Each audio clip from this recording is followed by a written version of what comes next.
Yang saya hormati Ketua MK, Wakil Ketua MK, dan seluruh Majelis Hakim Mahkamah Konstitusi, yang saya hormati pemohon, termohon, pihak terkait, dan hadirin yang saya muliakan.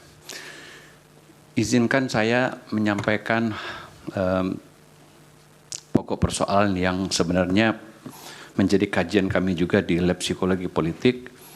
Pertanyaan, seberapa jauh sebenarnya dampak dari apa yang disebut dalam akademik disebut dengan social assistance dengan seluruh variannya, mungkin ada yang menyebutnya social aids, ada yang menyebutnya safety net, atau cash transfer, dan seterusnya terhadap perilaku pemilih. Apakah betul bahwa instrumen itu mampu mempengaruhi perilaku pemilih? Kalau kita letakkan dalam konteks suatu negara sedang ada peristiwa pemilihan umum. Tentu banyak studi yang bisa kita rujuk bahwa social assistance itu instrumen yang lazim dalam sebuah negara, karena mungkin banyak pertimbangan, seperti tadi bahwa ini bagian dari juga safety net, bagian juga dari usaha untuk mengangkat orang-orang yang kurang beruntung, salah satu dan lain sebab, dan bantuan itu diberikan untuk sebagai buffering, nah sebagai bantuan untuk mencapai tujuan welfare. Nah, tapi di lain pihak memang secara politis ini problematik, karena tentu yang punya otoritas untuk menyalurkan ini adalah petahana tentunya, dan ini tidak dimungkinkan oleh kontestan lain yang tidak dalam posisi petahana.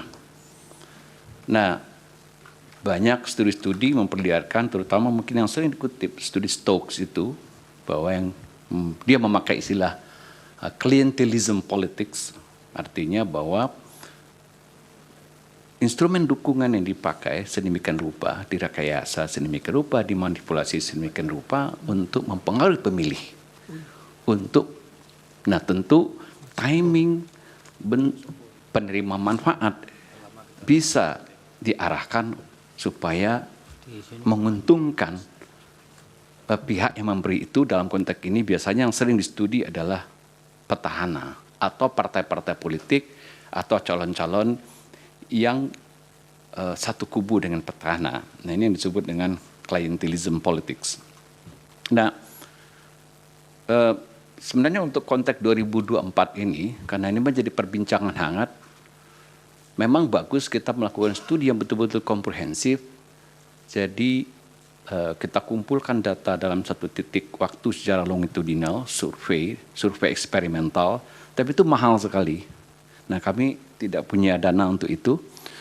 Ya, strategi yang kami lakukan adalah melakukan apa yang sering dilakukan oleh akademisi, itu melakukan namanya meta-analysis atau meta-review. Apa yang disebut meta-analysis? Jadi kita mengumpulkan seluruh seluruh literatur terkait topik ini di seluruh dunia yang dipublikasi tentunya dengan keyword yang standar, yang social assistance, welfare program, political support, voting behavior, electoral support, dan seterusnya.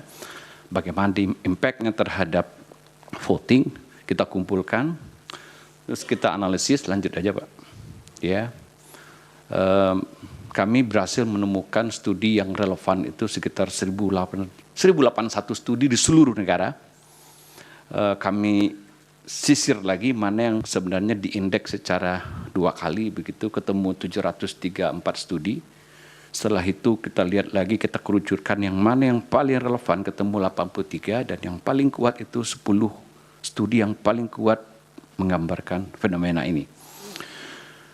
Nah, apa yang kita dapatkan? Dengan saya kira ini, terus Pak, ini saya cepatkan saja, ini terlalu teknis,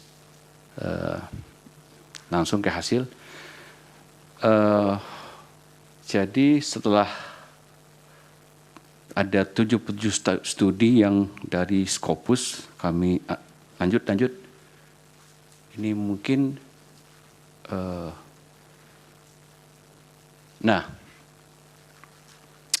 mungkin masuk ke kajian lebih lanjut, saya kira.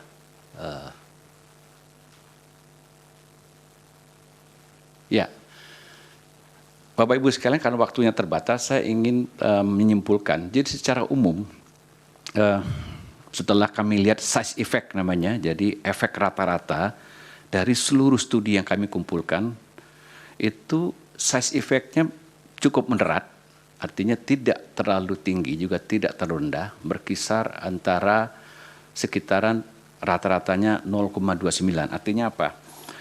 Jadi kalau kita transform ini ke dalam bentuk variant accounted, gitu apa namanya? Berapa banyak variabel yang menentukan pilihan orang.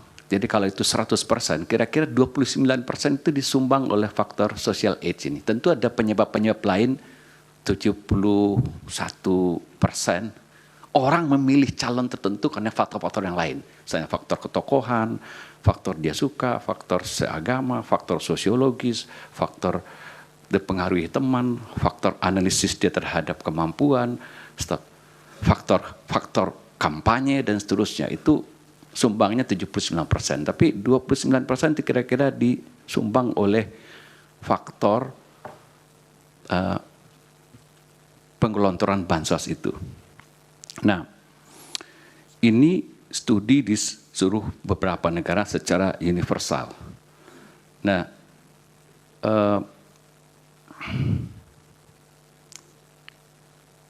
jadi kalau kita lihat misalnya studi di Nigeria, itu mungkin bentuknya lebih dramatis. Di slide saya ada peningkatan dukungan politik terhadap partai berkuasa. Nah ini hampir 92%, 96% mengatakan, ya kami memilih petahana ini karena menerima bansos. Jadi ini studi di Nigeria. Jadi conditional cash transfer itu mungkin kalau kita BLT itu. Jadi semakin banyak BLT itu semakin puas terhadap petahana, semakin menyukai, petahana dievaluasi positif, bahkan dalam beberapa studi digambarkan petahana dianggap punya good deed gitu, seperti Sinterklas gitu, dan membuat publik suka dan itu membuat dia dipilih lagi. Nah, mungkin kenapa politisasi bansos ini menjadi problematik dalam konteks demokrasi kita hari ini? Karena satu, bahwa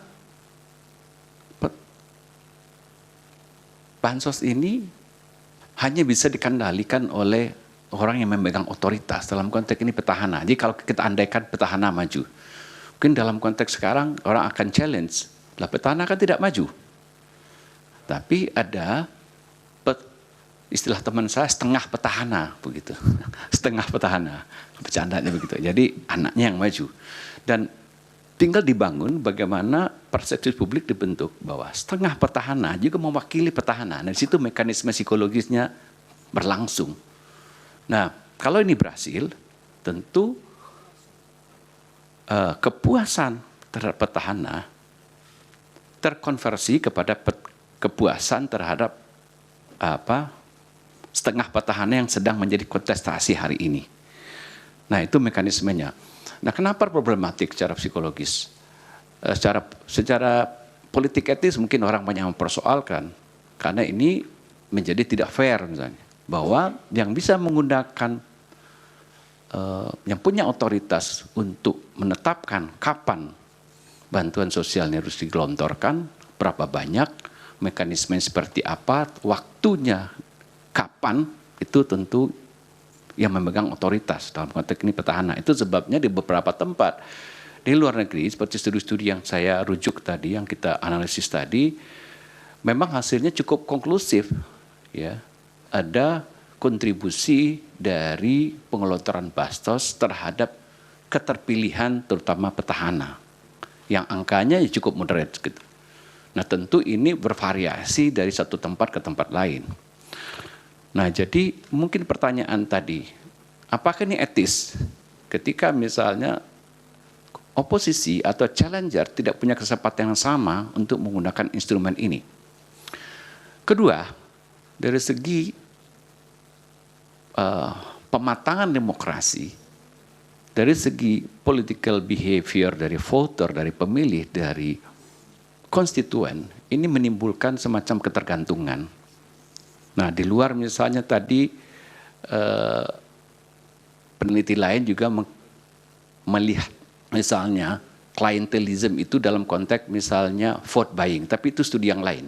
Karena vote buying kalau bisa dibuktikan menyuap gitu untuk orang untuk memilih, itu masuk ranah pidana pemilu. Nah, tapi klientelisme memang terselubung, sulit dibuktikan secara pidana, kecuali sudah berbentuk tadi vote buying dan ada bukti materialnya, bisa dibawa ke Bawaslu gitu. Tapi dalam konteks tidak ada itu, memang penggunaan bansos ya bisa memanipulasi pemilih. Nah, ini yang banyak distudi. Nah, jadi kenapa misalnya penggunaan bansos menjadi problematik secara Waktunya etis. sudah habis. Oh ya, jadi itu kira-kira kesimpulan saya bahwa nyata bahwa ini mempengaruhi